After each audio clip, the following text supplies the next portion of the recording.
I'd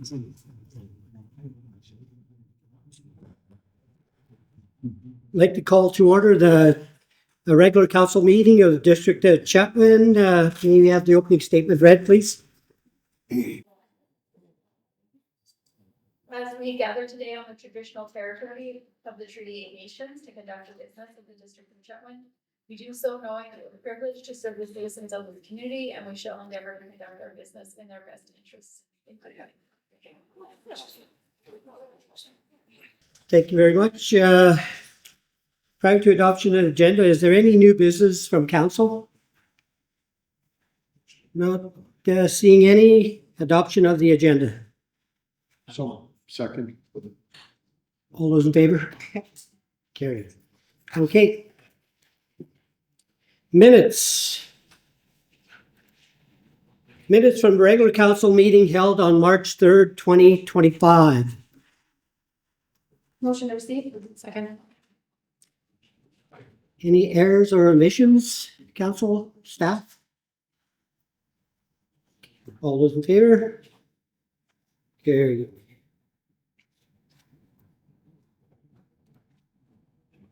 Delegations. So we got a presentation from James. If you want to step up to the podium where the bears and hit the button when the red light comes on, and it's all yours, Zach.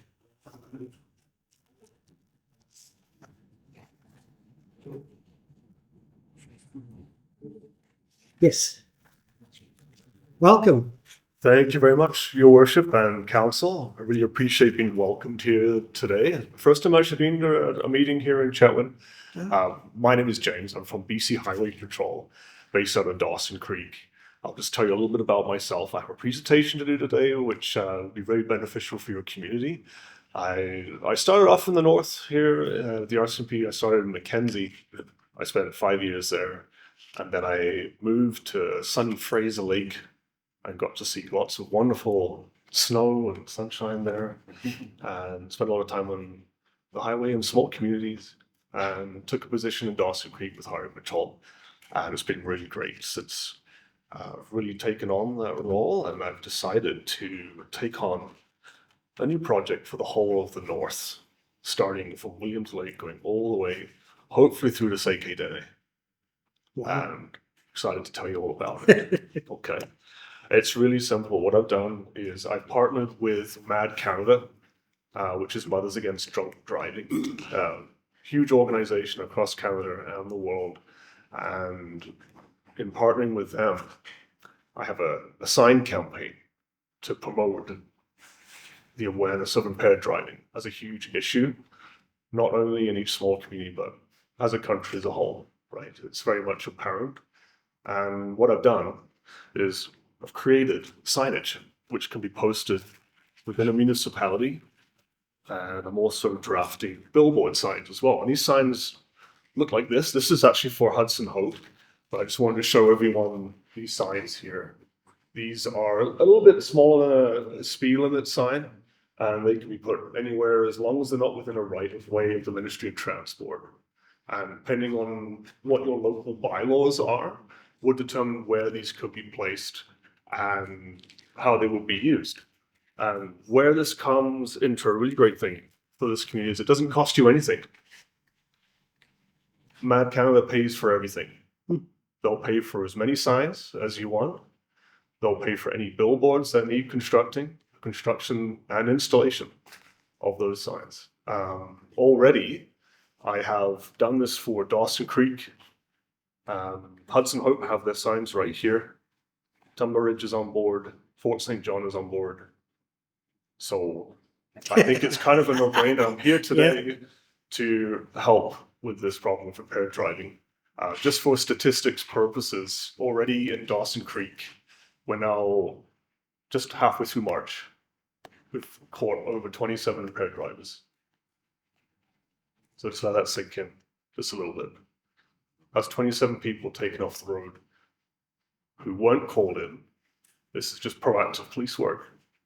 So imagine where that number will go if people were more aware and we're constantly given this reminder to call 911 to report impaired driving. Myself personally, I've caught 5 already this year. It's 5 too many, right? There shouldn't be 1.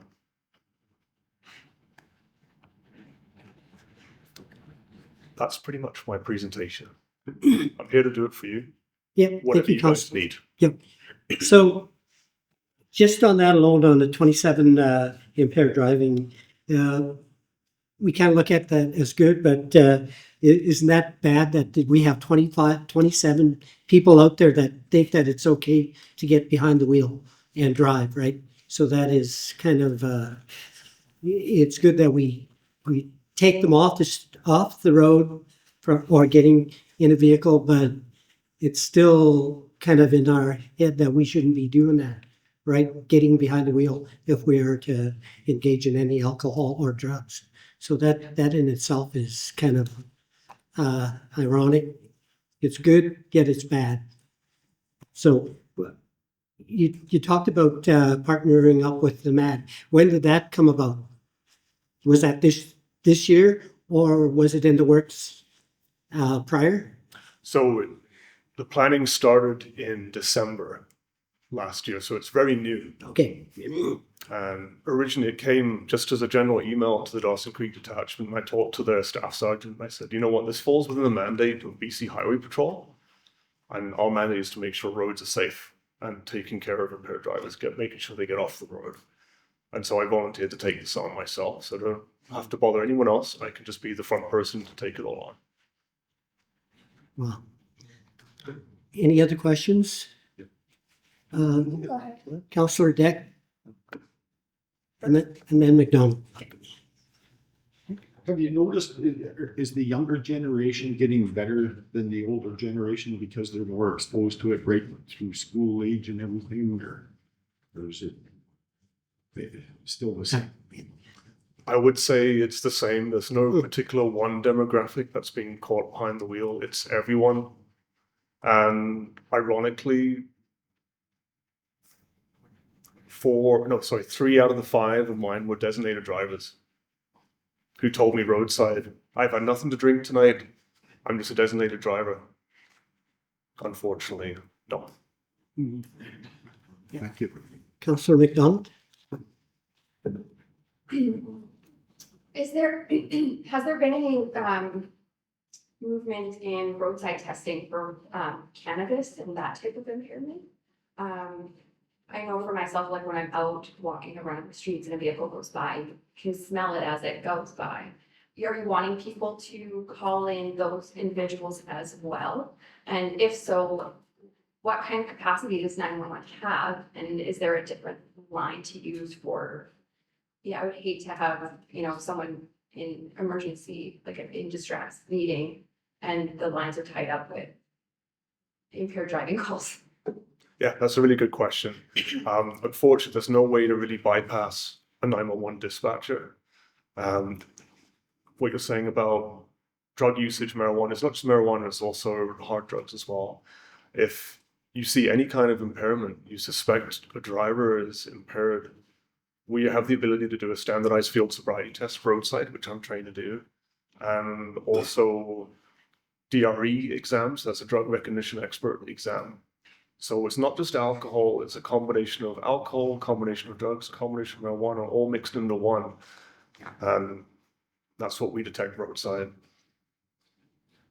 And so don't feel bad about tying up a line. All you have to do is make that call and provide a description of that vehicle, preferably a license plate, what direction it's going. And the way it works is our dispatcher has a big computer screen and they can see which offices are nearby for the whole of the north, not just in Chetwynd. We come up as like little blip cars on the screen. So they can just talk to whichever the nearest car is and coordinate how we can intercept that vehicle. And there will be a media release as well that I've drafted that will be published to explain exactly how that works. Councillor Smith? I just have a question on the signage. Does the council, the city, how do you determine how many signs you want or billboards?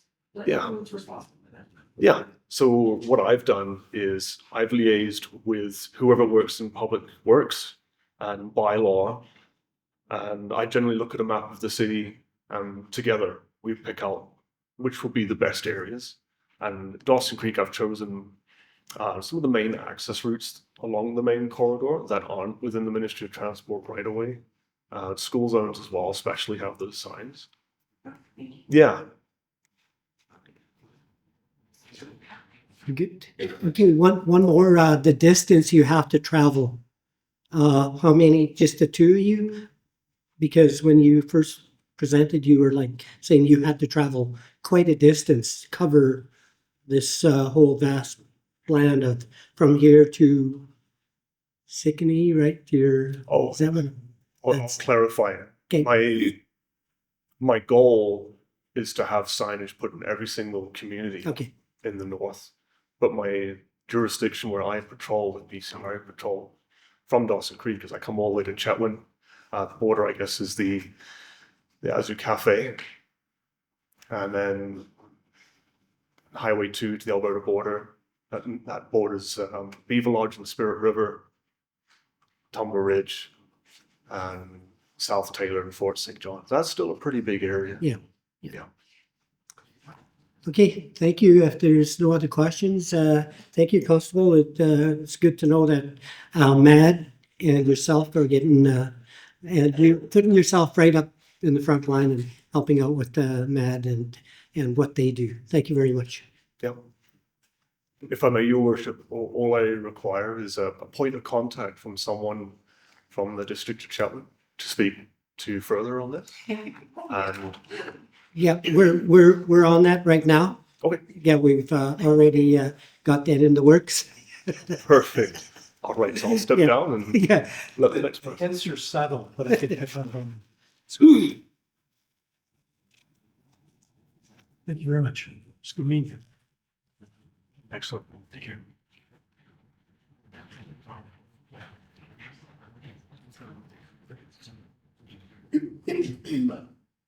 Okay, yeah, we have the delegation from the Peace River Regional District, Ashley Murphey. If you want to take the mic there, Ashley, good to see you again. And I'm glad the roads were okay, and I hope you didn't speed along the way. We're good. Thank you, Your Worship and Council. It's a pleasure to be here again today. I will apologize to the mayor who's heard me spiel on about this project for a significant amount of time, but I am very excited to be back in front of council today to provide an update on this project because it's been a long road, but we are getting there. So today we're going to cover the Regional Growth Strategy Project, just a quick recap of what it is and how we got here today. Then we're going to dive in a bit to the final draft as well as the implementation and adoption plan.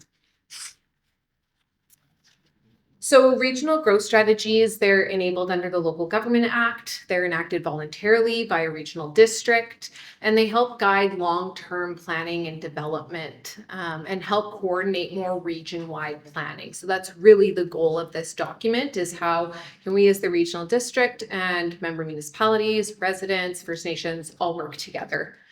So the process was left largely up to us, but there are a few key things under the legislation that have to be included. Such things include it has to be a 20-year time frame, it has to have population and employment projections, and then we have a bunch of different goal areas that we will dive into a bit later. So this project could not have been possible without the dedicated work of the steering committee, and I would like to take this opportunity to thank the District of Chetwynd and their staff for all of the support and input that they have provided throughout the process. So we had representatives from each of the member municipalities. We did invite all member First Nations within the region with a member or staff representative from Doig River First Nation participating in the steering committee. We also had technical experts from the Ministry of Transportation, Northern Health, Ministry of Housing and Municipal Affairs, Agricultural Land Commission to provide further input and support. So we met 5 times over the course of the project, and really the steering committee helped to, promote the engagement and outreach and provide feedback on the project throughout. So where are we at now? We are in the final phase. So it's taken quite a bit of work to get here. And so again, it was really a collaborative approach with a big amount of public and stakeholder input and engagement, PRRD board direction, as well as the steering committee. So as I mentioned, we did a ton of engagement. We got to be here in Chetwynd for an afternoon at the Chetwynd Chainsaw Carving Festival, where we had a booth set up and we had some great engagement from local area residents. We were at the Fort St. John's Farmers Market. We did open houses in just about every community throughout the region. So this just kind of provides a snapshot and an overview of the different interactions that we've had throughout the project. So in total, we've had over 1,800 visitors and counting to the project's Have Your Say page, which is kind of the landing page where all the information has been shared out. We have had over 750 in-person and online survey interactions and responses. We did over 4,400 postcards were mailed out across the region. So a lot of work went into this, and it was really great to be out in community, meeting with residents, meeting people where they were at, and getting feedback and input on this project.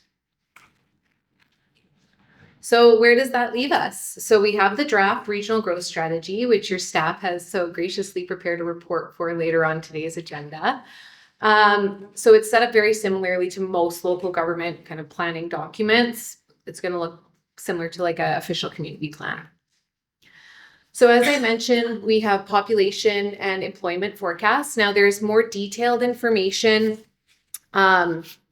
which is in the regional profile that was released last year. And that document is available on the Projects Have Your Say page. And so that document just provides a really deep dive into a snapshot of the region as a whole right now. And then we pulled out some of that information and put it into the regional growth strategy itself. So even with the high growth capacity, we're anticipating a high growth rate of up to 1.1%, or a total of around 19,000 new residents over the next 20 years. Even with that amount, based on a review completed by our consultants, I will not take credit for that, they looked at every community's official community plans, bylaws, strategies, and based on all the information there, it's anticipated that there is ample land existing within the municipalities to absorb most of that new growth. And so that would mean looking at things like your official community plan and the lands that are designated as residential already within those official community plans. So we have a vision that sets forth, the future aspirational looking, what our intent is through this work. And this vision was originally taken from the regional district strategic plan. And then it was refined through rounds of engagement. So based on public feedback, it has been modified. And this is what we have today. So the regional growth strategy is formed around 9 goal areas.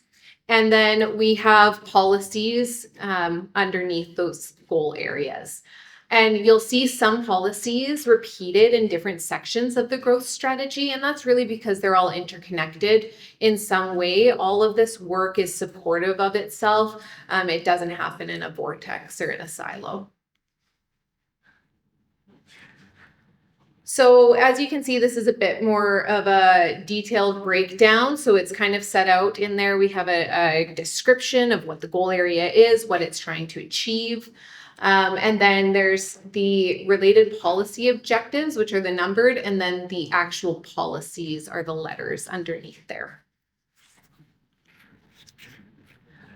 So we have several different types of policies, and as you'll see, and once we get into the implementation piece, we'll talk a little bit about that, but we have PRRD focused policies. So that's really works that the regional district will be looking to undertake in action. There's joint and collective advocacy policy. So how can we collectively represent the region at different levels of government, like the province, and collaborative regional led action. So a lot of this work is going to require collaboration and the support of all members, municipalities, First Nations, the public to really action them. And again, some appear in more than one area. So consistently throughout the engagement, what we heard was regional economy, agriculture, and community health and well-being were really important to the residents. And so that's reflected in the document. And so we're going to dive into a few of these policies. So community building, encourage and support growth in urban centers. So as I previously mentioned, we anticipate most new population growth will be accommodated in the urban centers or municipalities rather than the rural area. And so support growth in smaller urban centers, such as the District of Chetwynd, that is within their official community plans established development capacities, and work collaboratively with member municipalities on fringe area planning within the PRRD's official community plan updates. So another policy objective under community building is protect the rural character or the character of rural areas. And so this was identified as really important to residents as well. So identify and engage with rural communities, which could be designated as rural settlement centers that can accommodate higher levels of development than other rural communities. And so an example of this would be the community of Presbyterian north of Fort St. John. They're actually experiencing some of the highest growth rate of all the rural areas in the region. So more work needs to be undertaken with that community to understand their needs for growth, their wants for growth in that community, and then also ensuring, which is the second policy here, that that development it takes into consideration the servicing and costs associated with that growth as well. So we're looking at it as a complete picture. So I mentioned regional economy was super important to the residents. And so the policy objectives are to support a diversified regional economy. So that means explore the development of a regional employment land strategy. Now, sometimes you'll see those titled industrial land strategy or industrial land use analysis. An employment land strategy is very similar. It just means looking at industrial and commercial lands. Consider the development of a regional economic development strategy through a collaborative process involving PRRD member municipalities, economic development stakeholders, and First Nations who may be interested in participating. So as I'm sure some of you are aware, the regional district doesn't currently have an economic development function, but we did have one in the past. So this is kind of guiding us back towards looking at reinstating or redeveloping some regional economic development functions. So again, agriculture, very important to residents here. So support local agriculture and related businesses. Work collaboratively with member municipalities, agricultural producers, residents, and First Nations to develop an agricultural strategy. And work with PRRD member municipalities to advocate to the Ministry of Agriculture to protect agricultural land within the rural areas while recognizing the urban development needs of municipalities. So some of the feedback that was expressed by member municipalities was challenges in terms of being able to designate lands within the ALR for future land uses that may not be agricultural in nature. So is there an opportunity there where we can look to leverage our shared voice to advocate for those changes? Living well.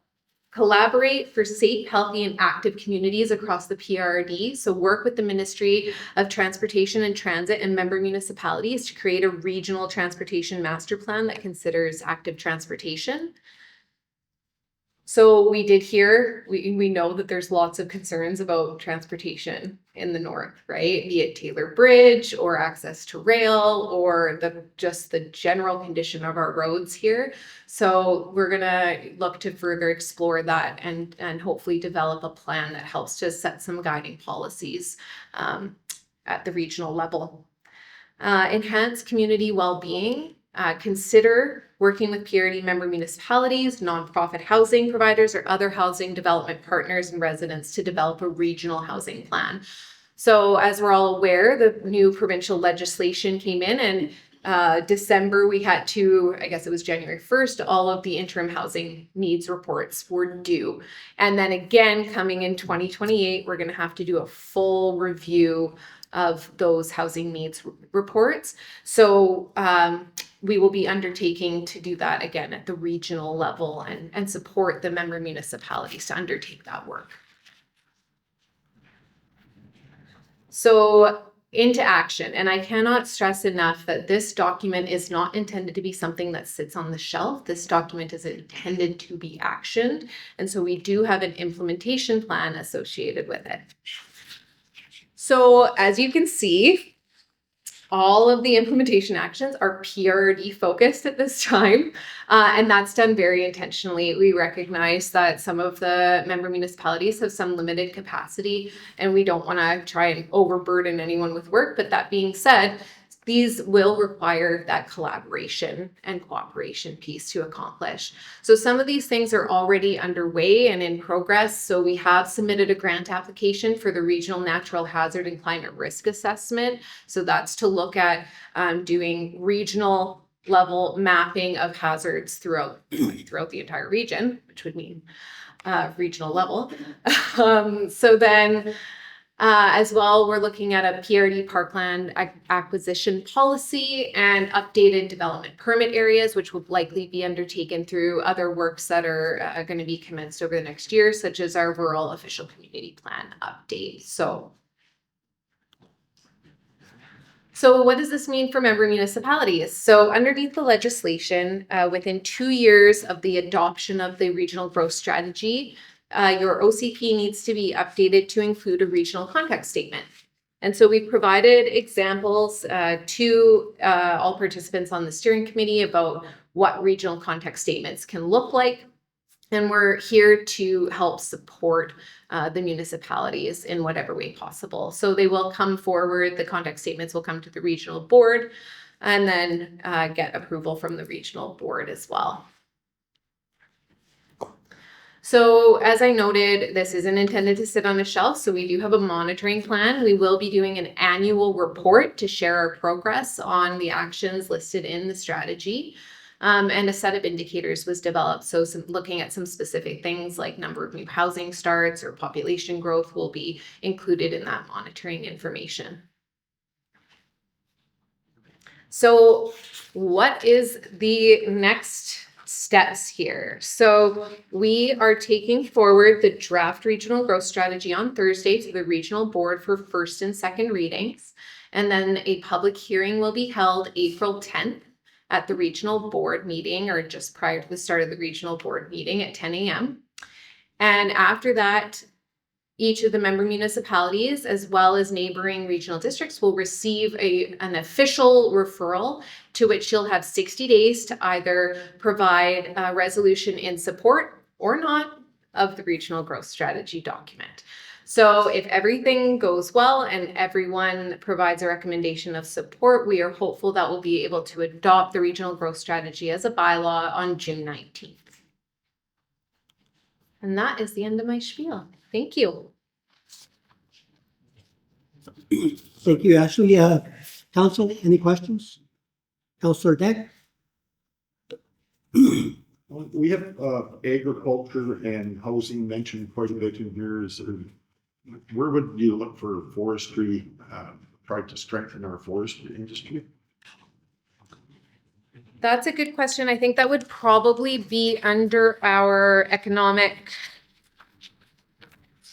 section. Let me just flip through my document here.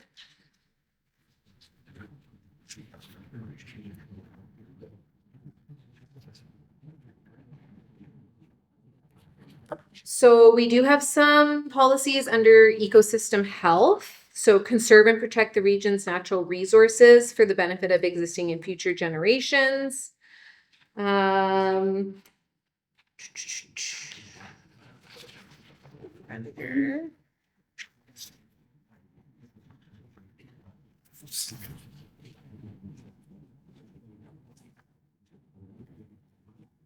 It's much easier when I have this in PDF and I can find things.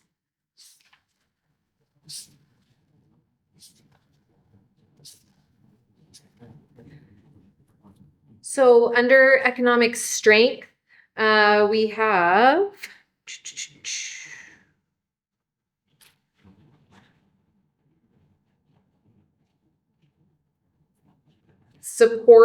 encourage economic development that builds on the strength and character of PRRD member municipalities and urban and rural communities in the PRRD. So while it doesn't speak specifically to forestry per se, that would be one of those more broad policies where we would certainly be looking at and supporting how each unique community has their own specific economic drivers and things that's important to their economy that would be incorporated into that regional economic development strategy, as I noted. So some of these actions and policies are mostly quite high level at this stage, and then they give us direction to undertake the further works, which would actually drill down more into the specifics related to each particular area or community. Thank you. And there may be something in forestry on here. I can definitely take a look after this meeting and get back to you with the specifics. So Ashley, I got a question about, just for information, this regional growth strategy. It was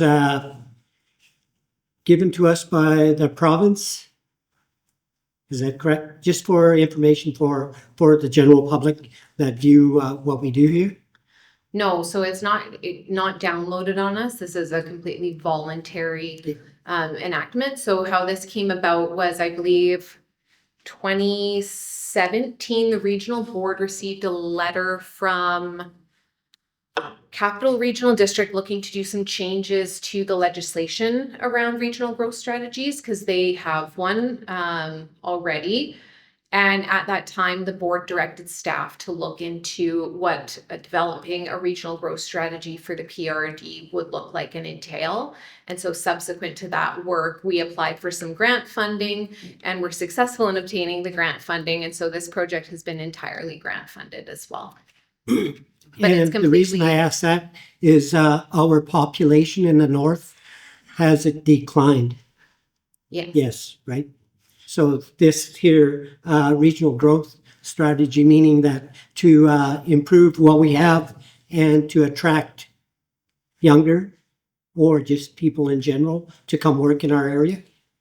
Yes, and so this regional growth strategy is actually substantially different than ones that you will see in the southern parts of the province that have regional growth strategies. So will be the most northern regional district to have a regional growth strategy if this strategy gets adopted. And this is very much more looking at economic growth here versus the population growth, because in the south, as we're all aware, that they're significantly more focused around the population growth pressures, whereas this is a more holistic approach, less focused just on the population aspect. This is also focusing on that holistic economic growth for the region as well. Yeah.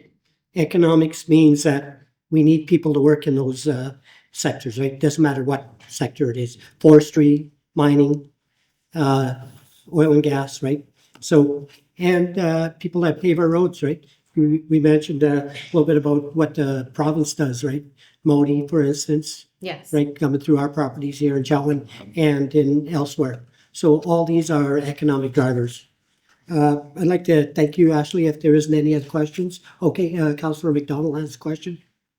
I'll be quick, I promise. Yeah.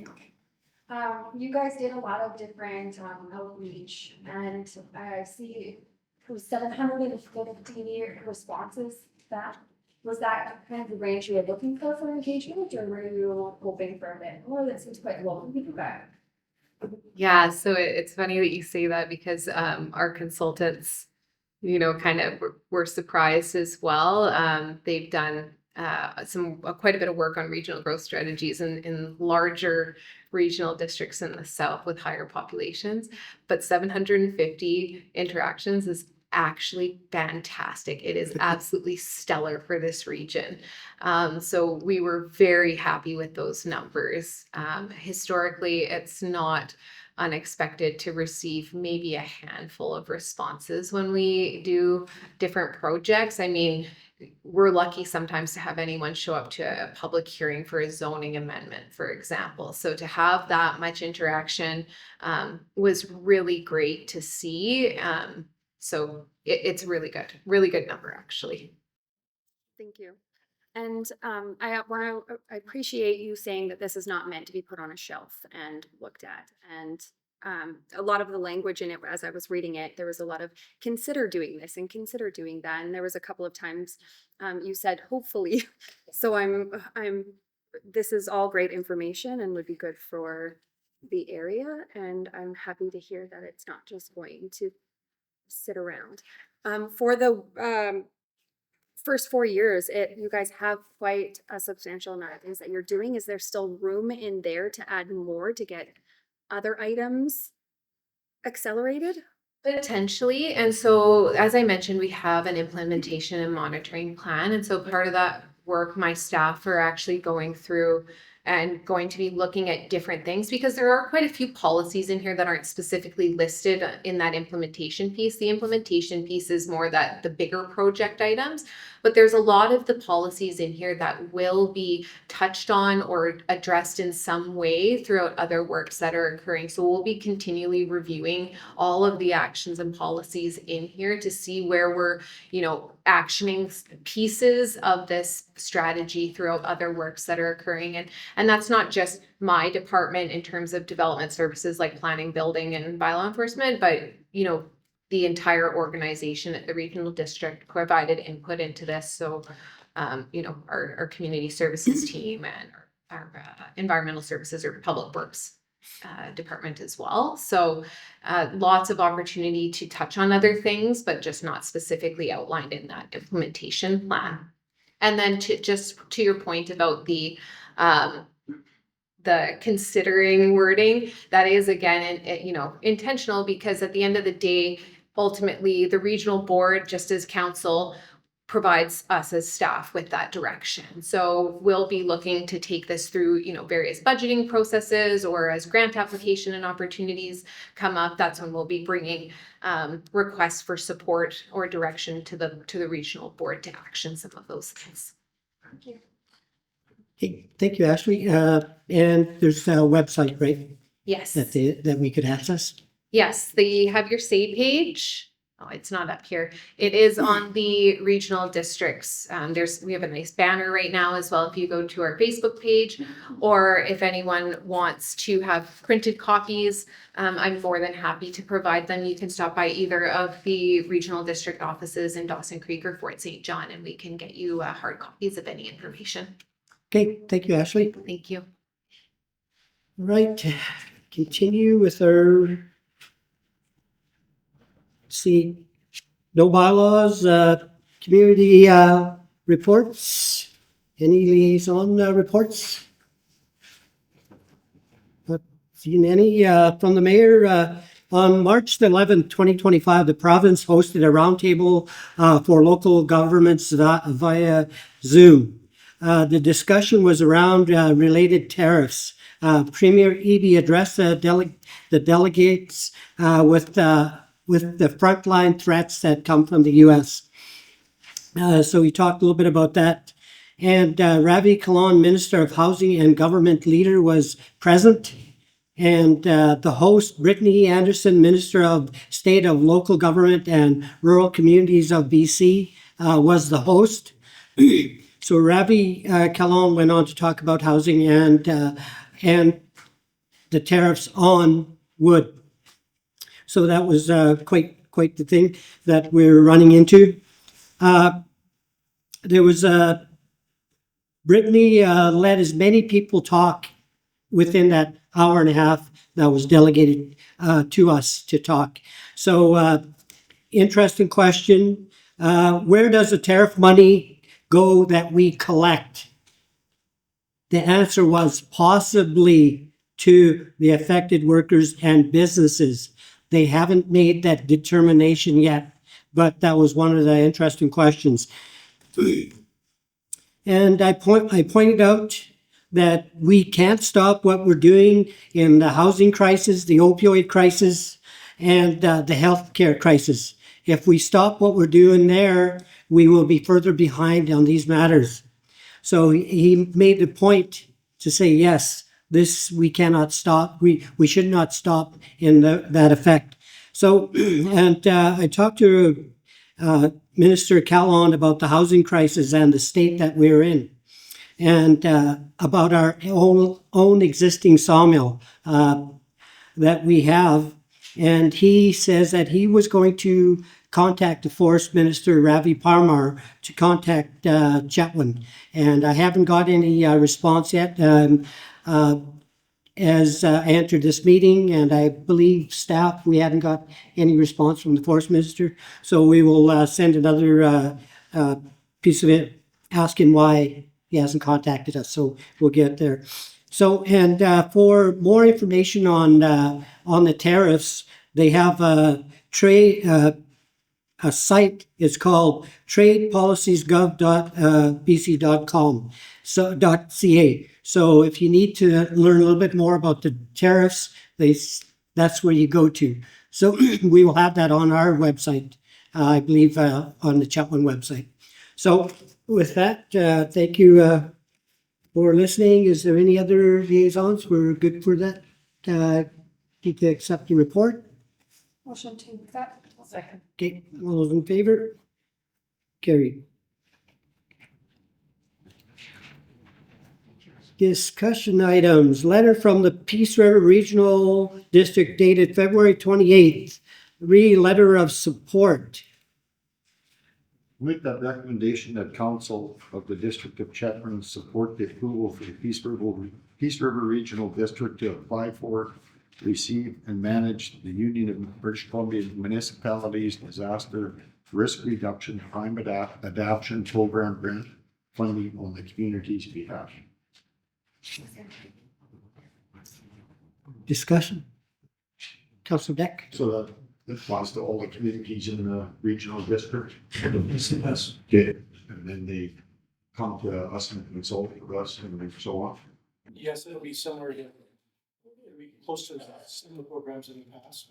They'll talk to each community, their consultants, whoever they engage will talk directly to us. And then it's a pretty well fleshed out program, it seems like, along with together. Thank you. Any other? Okay. All those in favor? Carried. DI2, Little Prairie Community Forest, request a letter of support. I'll make a motion that council authorize a letter of support be provided to Little Prairie Community Forest or PCFI for its expansion request to the Ministry of Forest to account for recent developments in solar First Nations treaty land entitlement, as well as prior commitments made by government to increase the size of the LPCF. Second. Any discussion? Councilor Beck? I just have a quick question, like I couldn't quite figure out the size, how much, just by looking at the map, like how much does it expand by? It almost doubles in size, and it'll, this is super good news for community forest because it'll really increase the annual harvest. Right now, there's active logging in progress. We should see a dividend check this year. But by completing this inspection process, we should see a really healthy and consistent revenue coming back to the forest. Is it sustainable? I'm told it is. Yeah, the forester, Derek Dick, is really happy about it. Everybody's working together to support West Fraser. So all the fiber that's harvested from our community forest goes to West Fraser. The saw logs go to our mill here. The pulp goes to the West Fraser pulp mill in Canal. So West Fraser benefits directly, which of course benefits all of our residents that work for West Fraser. Thank you. Councilor Smith? I just have a question on the map. Is the yellow, is the part is being taken out for so? I was confused on that. Okay, so generally where you see the hard yellow line, that's treaty, TLE, treaty land. The blue outline is basically what the expansion is. Okay. And then the black outline with the hash marks is the current community forest.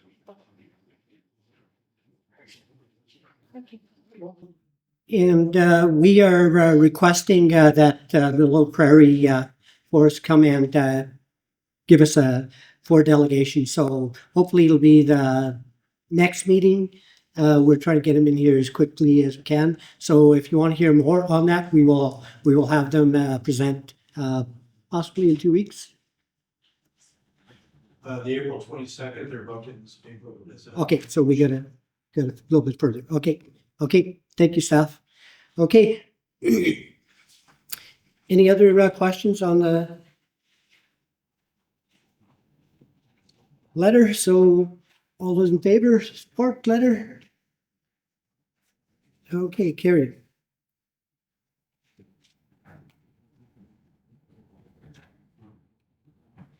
Correspondence.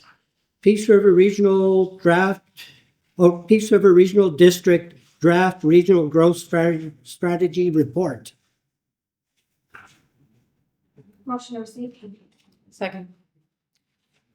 Discussion? All those in favor? Carried. Information items. I1 to I13. Any to pull out of there? Councillor McDonald? I'd like to pull I3 and I9. I9? Okay.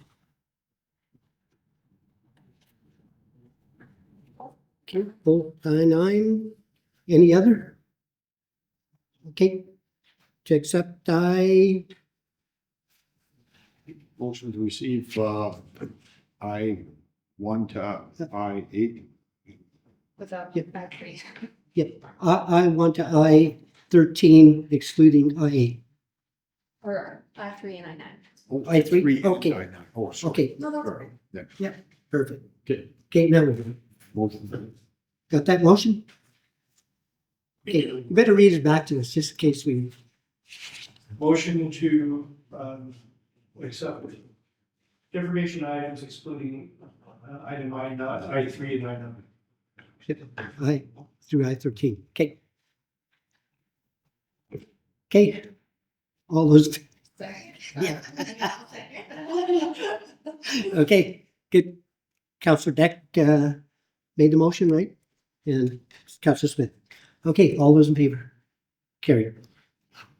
I3. Councillor McDonald. I just want to address the community members' letter. I was driving around this weekend and I could see all the Canadian flags that we have. So while I appreciate it and understand it, I just wanted to know too, when we get letters like this, what kind of response do the community members get? Well, we talk about it in-house as a team, and then we always respond directly back to the person that made the request. I think often we can just absorb them operationally. There was a request about improving the access to the cenotaph for peacekeepers. And that one we just do because it's in our operational budget. We've already done some of the legwork on it. And then we respond back to the person that made the request, and then they're happy with it, hopefully. We haven't responded back to Mr. Cunningham yet. That will be this week. And Ellen and I are talking about what that looks like. Maintenance costs. If it becomes more than what's in our operational budget, then we bring it back in the form of a report to council. And let you folks decide if you want to increase the budget to absorb that or not. That's kind of the broad outline. Does that answer your question? Yes, thank you. And then I9? Yes, go ahead, Councillor McDonald. I believe it was the Compass I9. There's a section and it says cybersecurity threat issued to local governments.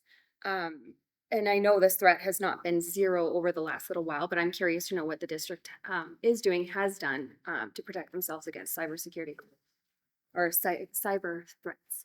This is one of the reasons your CEO does not have finger guns. Because of cyber threats. But Kevin has a very, very wholesome program through Nartec. and through MIH, the Municipal Insurance Association of BC. So we provide constant training to our staff, like we send our own spoof scam emails, for instance. And our staff all take online courses very regularly. And then they maintain a kind of a security score. So can they recognize phishing and all these other cute little things that go on? We have a pretty darn good success rate so far.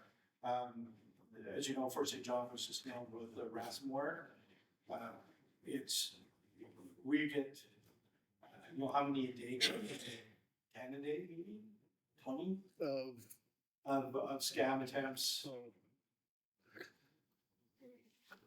I don't think we get that kind of volume, but there will be this series of emails every week that are, for the most part, I think relatively transparent that that there's somebody trying something, but yeah.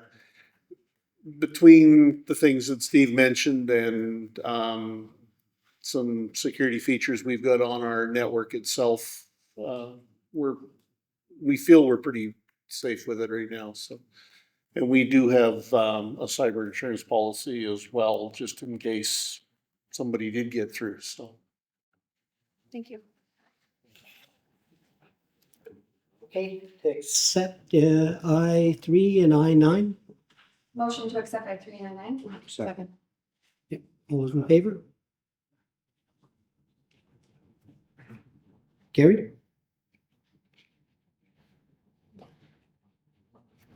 Reports for action. Application for renewal of license of occupation 813985. I make recommendation that council support the application for renewal of license of occupation 813985 for 3 power lines and 3 hazard beacons over all those parcels or tracts of unsurveyed crown land in the vicinity of district lots 2546 and 2197 and in the vicinity of Mount Wabi Peace River District. Second. Discussion on it? Thank you, Councilor Smith and then McDonald. I'm assuming this is just like paperwork, and that these are just towers, is that what they? Yeah, yes, this is basically administrative.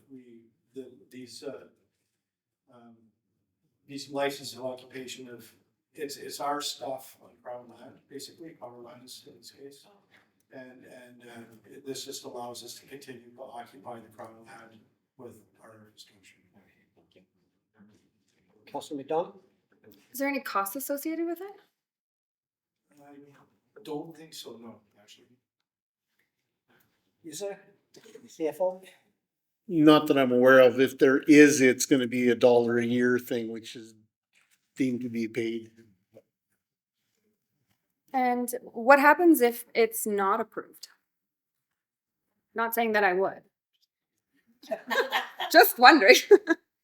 Well, we would, conceivably lose 3 power lines in PRRD, 3 hazard beacons, so, it wouldn't be in our best interest. Yeah. But, it's not the end of the world, but it's either cheap or free and it serves our community. Perfect. Thank you. Who's the agreement with? No problem. Okay. Okay, any more discussion? All those in favor? Okay. RA2, application for renewal of license of occupation 814132. Make that recommendation that council support the application for renewal of license of occupation 814132, 10-year over crown land located at sections 11 and 12, township 48, range 24, W6M motocross park. Point of order, Councilor Nick, it's actually township 78, not 48. Okay, corrections noticed. Yeah. Yep, correction has been noticed. Thank you. Second, any discussion on it? Councillor McDonald? May I ask why the first one was 20 and this one is 10 years? Whoever wrote up the occupational lease for the Crown stipulated the timeframe. Because the first one is hazard beacons and power lines, they're more static. They're not gonna go anywhere, they're gonna do anything. This one is a motocross track. They probably, like when we renewed this lease, we had to send updated photos, show us being used for the intended purpose. There's quite I think we had like 70 pages by the time we sent in everything. So that would be why it's a shorter lease, is because it's more dynamic. It's the motocross track. Thank you. Any more questions? Okay, all those in favor? Opposed? No, okay. Carried. RA3, BC Air Access Program Grant Application. I'll make the motion that the Council of the District of Chetwynd supports the grant application to the BCAAP for the creation of an airport master plan and for the runway lighting replacement. Second.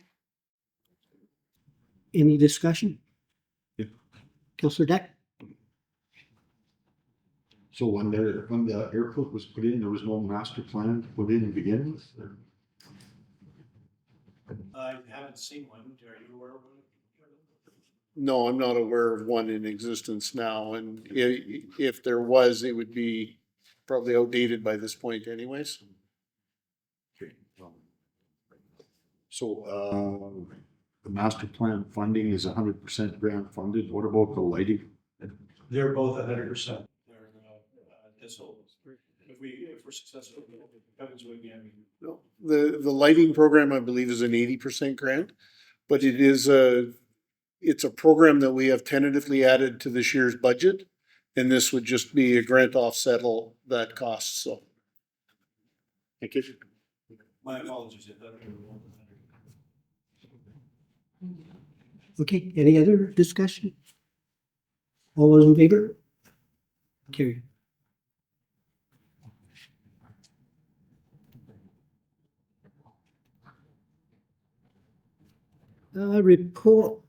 Reports for information, February accounts payable checklist.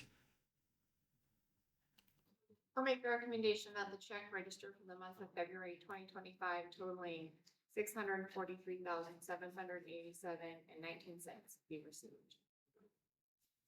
Second. Any discussion?